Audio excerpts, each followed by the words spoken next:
धम्मपद पुप्पवग्गो यथा संकार धानस्मि उज्जितस्मि महापथे पदुमं तत्यजायेत शुचिगंधं मनोरमं एवं संकार भूतेषु अंधभूते पुतुजने अतिरोचति पण्याय सम्मा संबुद्ध सावको।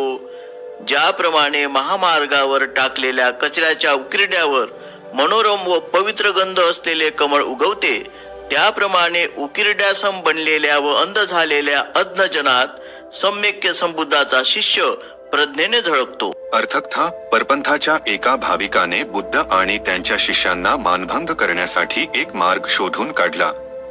बुद्धांनी ते ओळखले आणि त्या भाविकाला आपल्या शिकवणुकीकडे वळवण्यात त्यांना यश आले।